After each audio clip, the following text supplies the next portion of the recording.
It's one small step for man, one giant leap for mankind.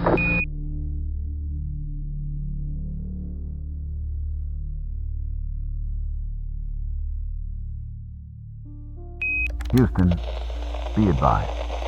There's a structure in the crater. It's not natural.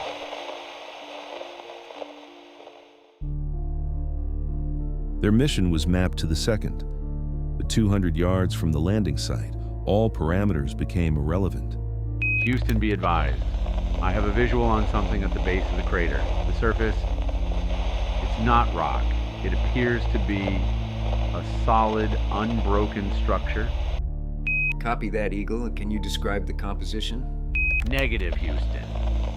It's black. The material is not reflecting any light. Repeat, all light sources are being absorbed. There is no reflection. The mission to collect rocks and plant a flag was over.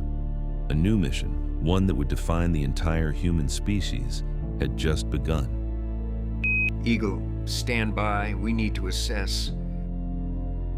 Houston, the primary objective is changed. We have to assume this is first contact. We are the ones on site. We're going down. At the base of the crater, they were in a different world. Their equipment, the pinnacle of human engineering, felt like ancient tools as they unclipped from the tether. Before them, the shepherd rose like a cliff of frozen night. It did not look built, but grown. A single, solid piece of impossibility. Every instinct told them to wait, but the first contact protocol was now in effect. The primary mission was to understand. They moved forward. Armstrong reached out not with a hand, but with a sensor, the human race making its first gentle knock on the door of the universe.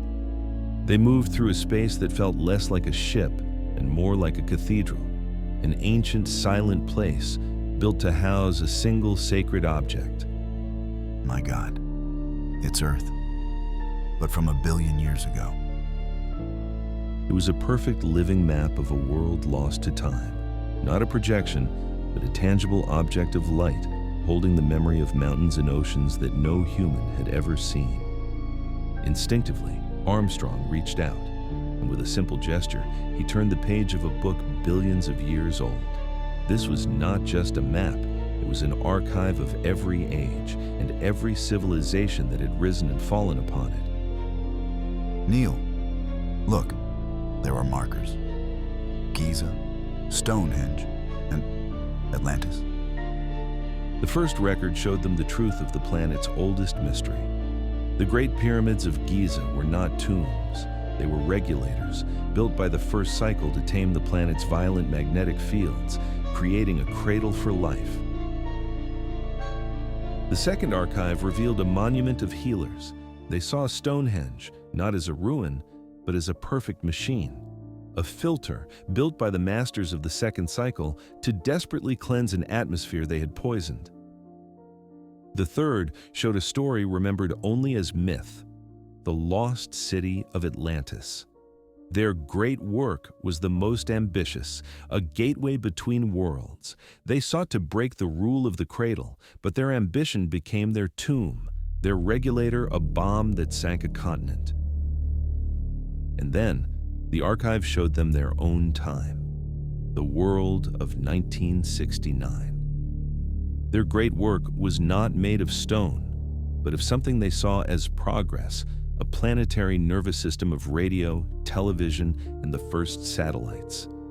They believed they were connecting humanity.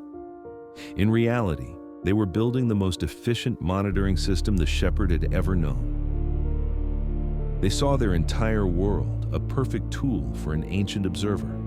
But what was the final piece of data it was waiting for? What was the ultimate test?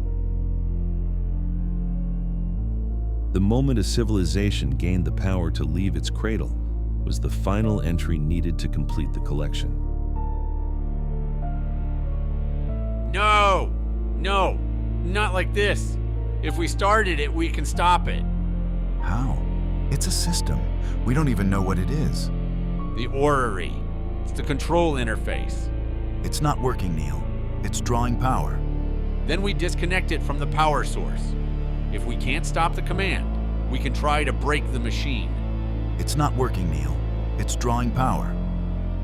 It was the ultimate gamble, to fight a fire with an explosion, to try and reason with a system that had no reason, only function. Try as they might, they were like children trying to rewrite the code of a god.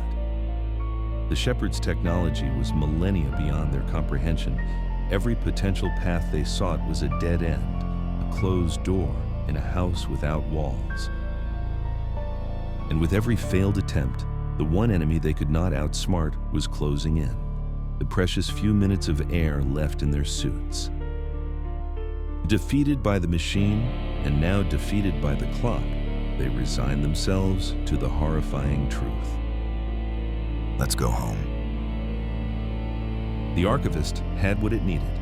The subjects were now free to return to their world and witness the epilogue. Hello, Neil and Buzz. I'm talking to you by telephone from the Oval Room at the White House. And this certainly has to be the most historic telephone call ever made.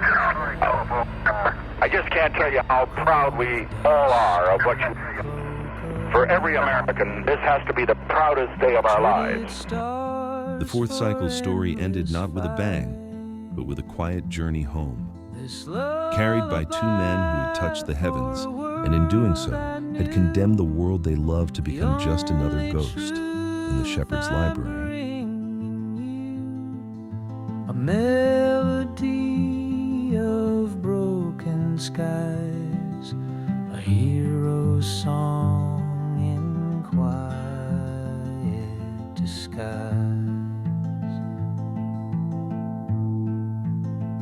I walked on whispers across the plains, felt the thunder, heard the chains.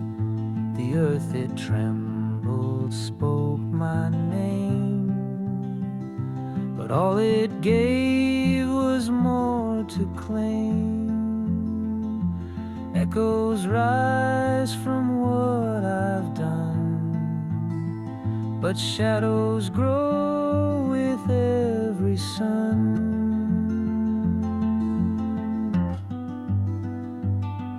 This lullaby for a world I knew, the only truth I'm bringing you, a melody of broken skies.